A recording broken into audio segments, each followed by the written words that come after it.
I'm Rob Califf, and I want to welcome you to another episode of Life and Times of Cardiologist. As all of you know, I've had a lot of fun over the last several years interviewing well-known people in cardiology, people who have had an inspiring influence on young people, delving into their histories.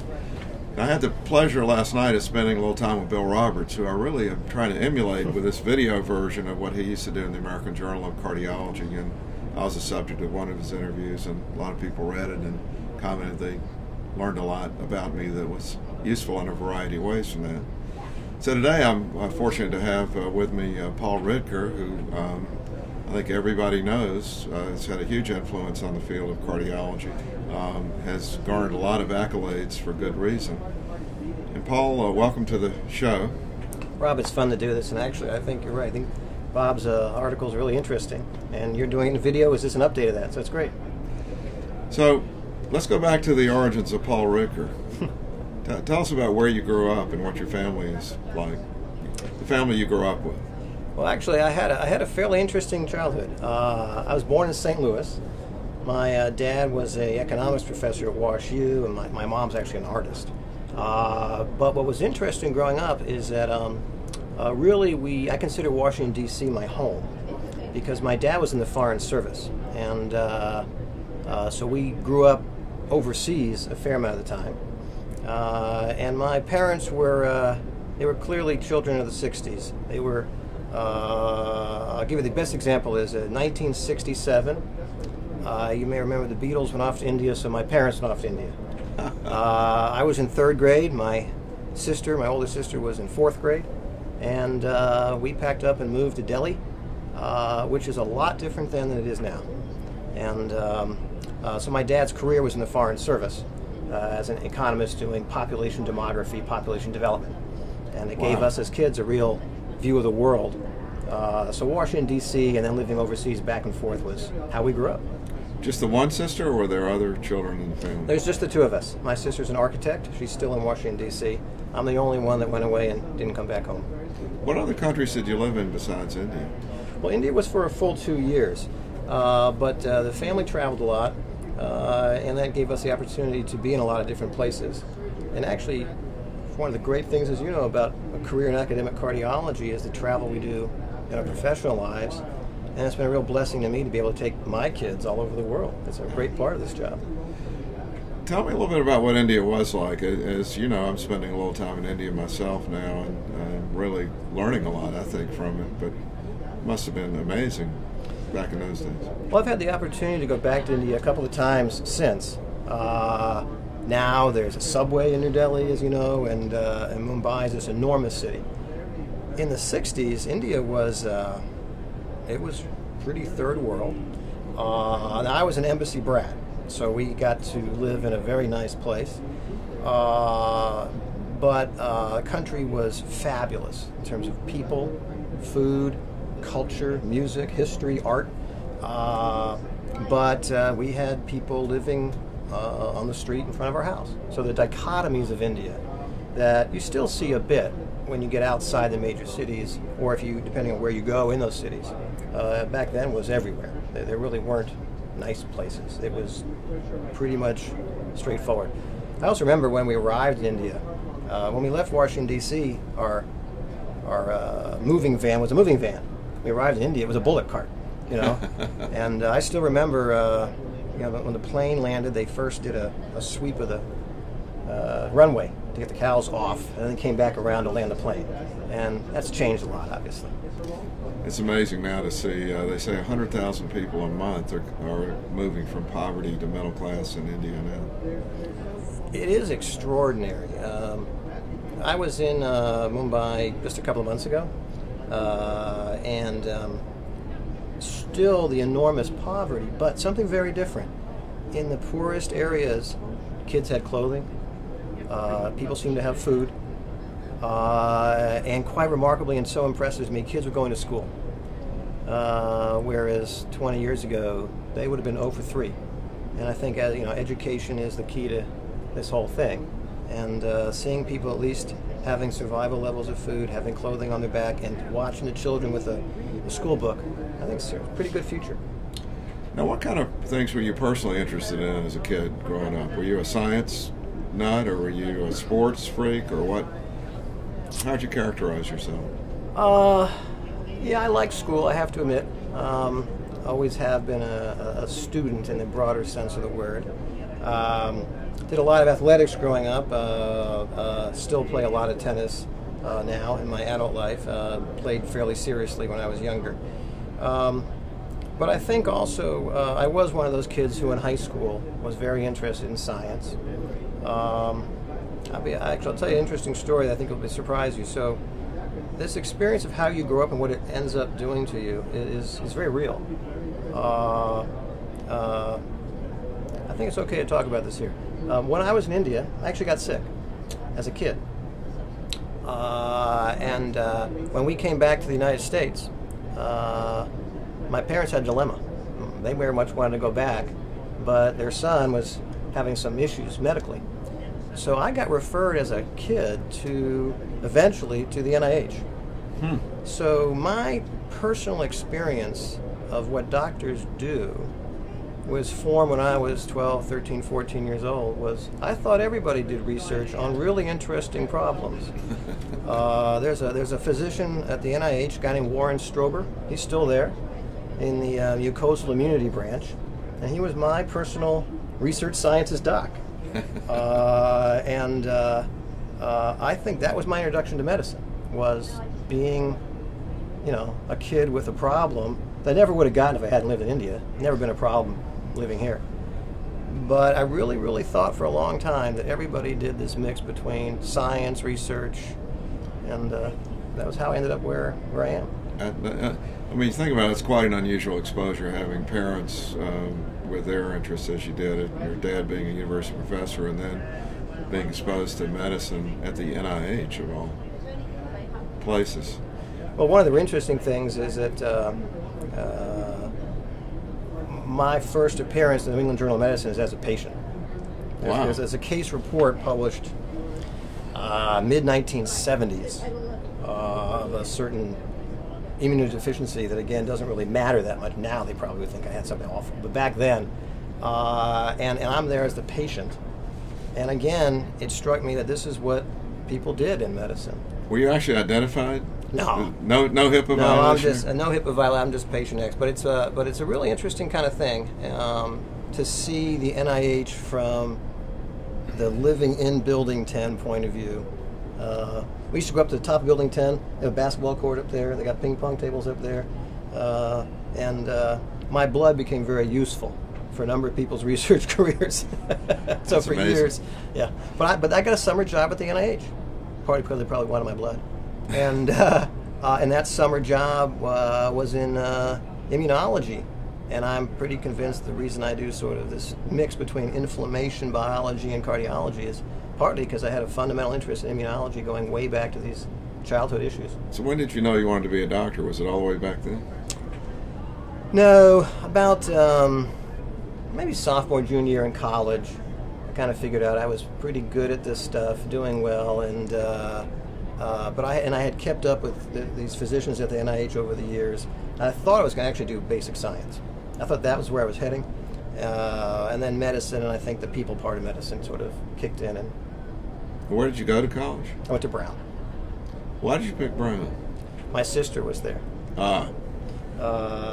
No, really. My sister, who's an architect now, we were very close, still very close, and I wanted to go to school. My sister was. I really did, and she got in, so it made it easier for me. What did you major in? At Brown, back then, they had this thing called the open curriculum, and as I indicated, my mom was an artist. I did most of my senior year at RISD, the Rhode Island School of Design. By then, I knew I was going to medical school. So I stopped taking science classes, and I actually did furniture design. Furniture design. For my senior thesis at Brown was I built a desk, a very nice desk, and thought about a career in woodworking for about 6 months.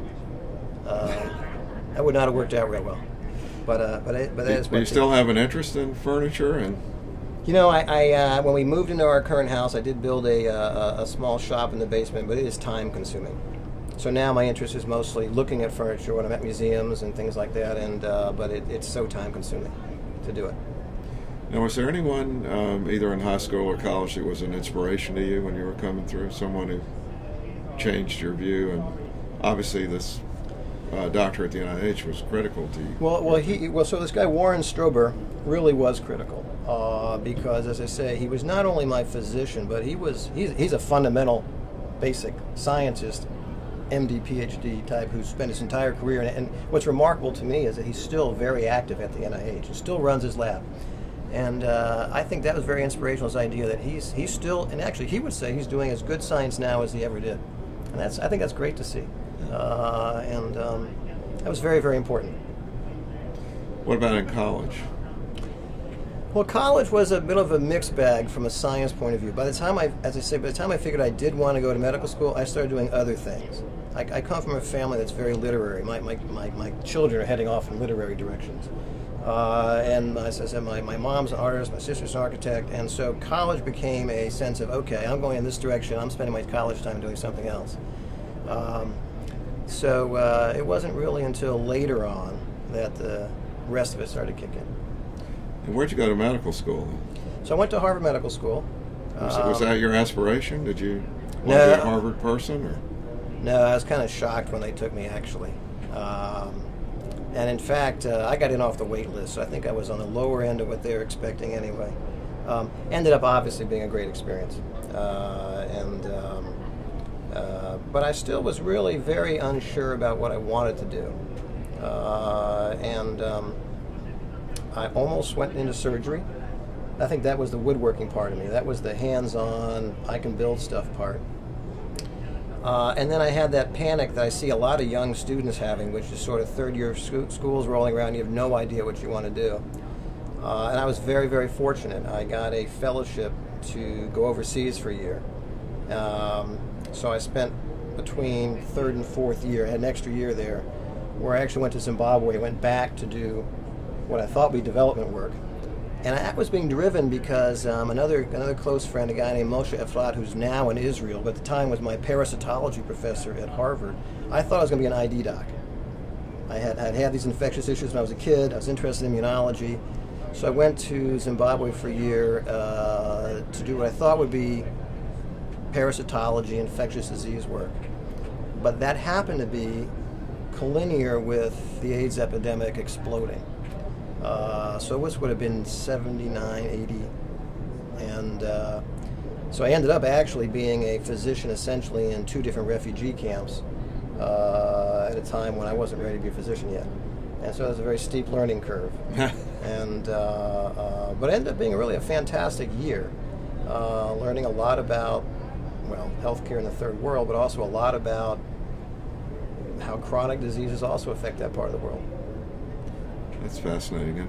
So you, it sounds like you had these experiences, but basically you were sailing through medical school doing well and probably had a lot of options thinking about infectious disease. Why on earth would you go from being an ID person to a cardiologist? Oh, that's Gene Brownwell. So I got to the Brigham for internship, and I still thought I was going to be an infectious disease physician. There was no doubt about it, actually. But Dr. Brownwell back then, when he was chairman, had these end of the year chats he'd have with the interns, and he said, "What are you going to do?" And I said, "Infectious disease." He said, "No, you're going to be a cardiologist." So I said, "Okay." That's pretty. How did he come to that conclusion? I don't know. He's just and how he could be so convincing is the other thing. But that's him. It's really, as you know, quite remarkable to watch his ability to create people almost. I'm trying to envision a session. So you go in and he just tells you you're going to be a cardiologist, and were you shocked? It was Dr. Brownwell. You said, "Yes, sir. I'd be happy to." And it was a great idea. Yeah. And Tom Smith also was very influential. So my mentors there were really Tom Smith, who pulled me into the cardiology fellowship, Charlie Hennekins, who you know real well, who was my epidemiology mentor. And I did find in this mix this ability to sort of do the part of infectious disease I was really interested in was this population biology issue. and bringing that into, and the inflammation, infectious piece. So the fact that what I kind of do is this hybrid between cardiovascular disease and inflammation, to me, makes total sense. Yeah. Because of these various kind of exposures along the way. Well, the Tom Smith effect is, I can understand that being profound too. I had the fun of the last year of his life. We were designing the Reynolds program, and we spent a lot of time together. I mean, the dedication he had to science, but also just to life, was amazing. He would get he was dying of mesothelioma, I guess, and he would get his lung drained, and then we'd go out and play a round of golf. While he could breathe, and it was just remarkable to me to see how he. Tom was persevered. A truly remarkable guy, and you're absolutely right. As ill as he got, he came to the hospital to work every day, came to grounds. Nothing stopped him, and it was actually very inspirational for those of us who knew him before he got ill, and then watched this process of a man whose life was so dedicated to the science part of what being a physician is all about. It's very impressive. So you got Dr. Brownwell changed your career aspirations, and you dedicated yourself then to being a cardiologist, and obviously it worked. Why did you stay at Harvard for your whole career? Well, my wife would say I'm just lazy. I've had one beeper number, and I can't hold on to a lot of numbers in my head, so it's made life a lot easier. The real reason is because at every step of the way when you make those decisions, doors kept opening at the Brigham. And that, again, was what Tom Smith did, is what Gene did, is what Charlie Hennekins did. I remember going to that group and saying that I wanted to do this thing that would be sort of what we now call molecular epidemiology, and now genetic epidemiology, but it didn't really exist. But Charlie Hennekins obviously had this epidemiology shop inside the Brigham, so there was a very good epidemiologist in the backyard who was very happy to train me, and so they kept on making it too difficult to leave is the real answer to you. Did you know when you started your fellowship that you were going to do cardiovascular epidemiology? When you're saying it's consistent with your... I think I did. I had an idea, but again, it's family influences. My father is an economic demographer. It's the same thing, just in medicine. Yeah. What he was doing was population economics, and I did like math. And are your parents still living? Yes, they both are, and they're doing well, thank goodness. Yeah, that's great. And tell me about your wife. When did you meet? So you'll chuckle at this. My wife Susan. I met her because Harlan Krumholtz and I moved into Harvard Medical School simultaneously, same day, and there's this very cute woman helping him move his stuff in. So Harlan is my brother-in-law. We share lots of nieces and nephews together, and so you can imagine cardiology dinners at our house and getting together for Passover with Harlan in a few weeks down at his place in Connecticut are very interesting affairs. My wife at the time was a senior at Wellesley College, and the Krumholtz family had a car that was parked out at Wellesley, so there was a good excuse to go out there. And then Susan went off to do graduate work in French, and my wife now teaches French to 7th graders in the Wellesley school system, and she's a fabulous teacher and just loves it. That's great. And what, kids? Yeah, 7th graders. Oh, my kids. Your kids? Yes. Yeah. Oh, my kids. I've got two terrific kids. My eldest is Andrew, who's a sophomore now at WashU, who I'm very proud to say he's on his way to Oxford next year to do a literary fellowship. That's great. He's a very literary guy in poetry and theater, and it's actually great to have a kid who just kind of turns your intellectual lights on. And my daughter Elena is a senior in high school. And she's on her way to Dartmouth, and she's a terrific kid who just is good at everything, frankly, and a great athlete, actually. Is she going to play sports in college? She's not. I got to give her a lot of credit for this. When we did the college tour, she said, "Dad, I'm kind of done with that. I want to turn on the other part of my life now." And it wasn't our influence at all. She decided she wasn't interested in seeing the gym. She wanted to see the libraries, the theater, the student activities, the improv groups. It's great to see a kid kind of make that shift. Yeah, and it's really, really fun. That really sounds nice. So, one of the interesting things, to me at least, and I'm interested in your views on this, you got married, you've been married a long time.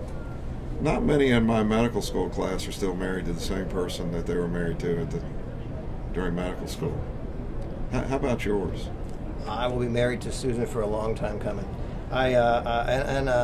For what it's worth, in my one experience, she and I were very good friends before we got married. I think that somehow or another over the years has been the real issue, is that there's always that physical attraction thing and all that stuff, but I think at the end of the day, your intellectual equal, someone who challenges you. Susan's a fantastic reader. I mean, I think the French literature part of her life, and someone who brings that sort of cultural issues and those challenges and the way you think. And I don't know whether this is good or bad, but I'm glad she's not in medicine. Makes going home. But I know that's not going to change.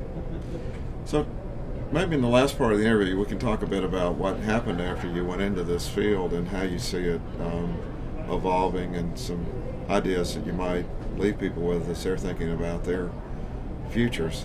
I mean, when you started, as you say, you had Tom Smith, who was an amazing, I just think of him as a cardiovascular biologist more, and dealt a lot with immunology. Henneken's one of the world's best epidemiologists. You sort of merged the two. A lot of us from the outside can't figure out the Harvard system. It seems like a feudal system with a lot of things that overlap and mix together, and it's not a nice set of departments, like a lot of places have that easily are understandable. How did you craft a career out of that? Well, I might say it's not as planned as it probably looks. I think that's the first piece. Rob, I've been very lucky in many ways. If you really think about what I've been doing for almost 20 years now, it's almost been one question. I've really been interested in how do we figure out why this inflammation thing seems so important to heart disease? How do we come up with a way of measuring inflammation? How do you do the clinical translational piece? How do you design clinical trials that you've been so phenomenally successful with, and use them as pathophysiologic tools, not just to answer the clinical question, but to sort of ask what's the underlying biology and how do you take that to the next step? And in a way, I've been very blessed because, as you know, people can work very, very hard and it just doesn't work out. This was one of those instances where you're working very, very hard, but it seemed one step led to the next, to the next experiment, to the point now where we can actually ask in our current studies, not can I use inflammation to identify people at high risk who I might have otherwise missed, but now I can ask, can we actually give targeted anti-inflammatory therapies as the intervention to try to lower that risk? And so there's two big studies that we're running now are using, one uses an interleukin beta monoclonal antibody to see if we can actually inhibit inflammation directly with that approach. The other is our NIH-funded study that's going to start enrolling in a few months, looking at using methotrexate, the same drug we use for rheumatoid arthritis. But to do those studies required a step-by-step basis of pieces of the puzzle coming together. And I've always said that one of the best things you can do as a scientist is be lucky. And I'll go all the way back to Charlie Henneken's again. The first paper we wrote that I thought was probably important was our first observation about CRP predicting events. But remember, that was done inside Charlie's aspirin trial. Mm-hmm. That was pure serendipity, because that was where I was working, and he had done this magnificent study showing if you took aspirin, you lose risk. But it was an anti-inflammatory drug. And we had this inflammatory biomarker, and the benefit of the aspirin was greater. And light bulbs went off and said, wow, could we ever imagine leveraging this inflammation piece? Now that was 1997, so it takes a while to get there. But I think working on one fundamental problem has made it awfully fun.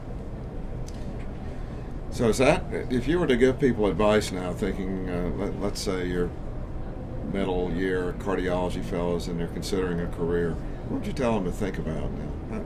How should they look at it? I may be a bit of a Pollyanna about this, but there's nothing else I'd actually rather do. I love taking care of people. I could have done that and really enjoyed it. But this ability to mix, as you do, to be able to mix different kinds of issues, to do research, and also to take care of people. There's nothing else I'd rather do. And so I try to tell people, look, don't worry so much about the changes you see going around medicine, everything will work itself out. If you're driven by this desire to think about a problem and think about how it's going to help your patient, just do this. I mean, it's not going to go away. And I don't know, I think things do work out in the long run. In your current environment, what is it like? What's the structure that you work in? Come to work every day, you must have a big team of people that get all this done. So I am fortunate. I have some terrific people. I've got some junior folks who are presenting some terrific abstracts here. Brendan Everett did a great job this morning. Samia Mora, Aruna Pradhan, Michelle Albert. Lots of people. We've got a whole genetics group now, run by a great computational biologist, Dan Chasman. But we have a research group that sits actually in the Division of Preventive Medicine, which is actually Joanne Manson's shop. Most of the people in my part of this are cardiologists, so they also have a dual appointment with Peter Libby in cardiovascular medicine. So they do their clinical work there, their research work with me.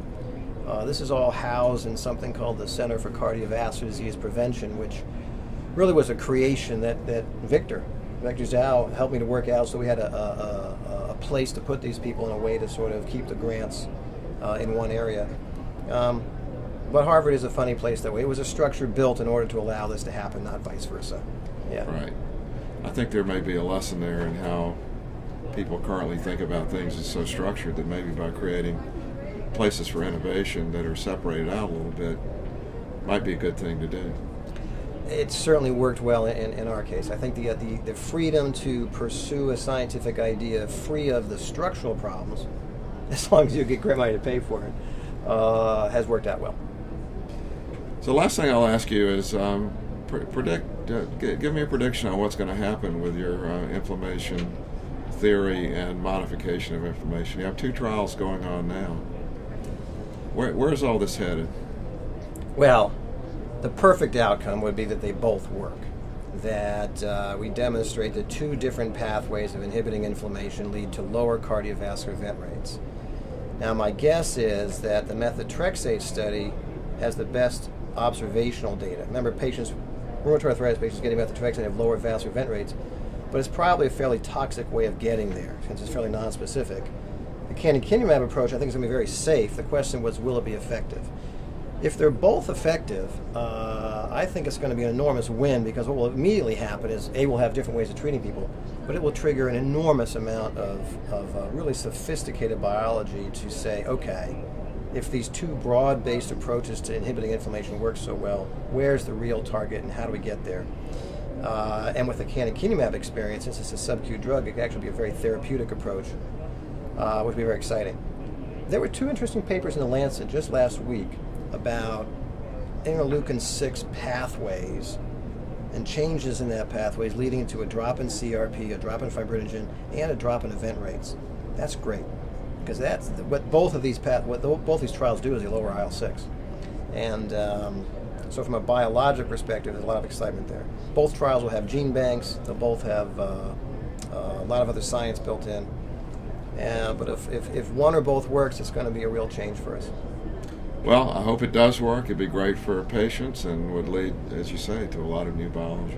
So, Paul, thanks for taking the time. I think people will get a lot out of this interview, things to think about for the future for themselves. Well, Rob, thank you for doing these programs. I think they're a lot of fun.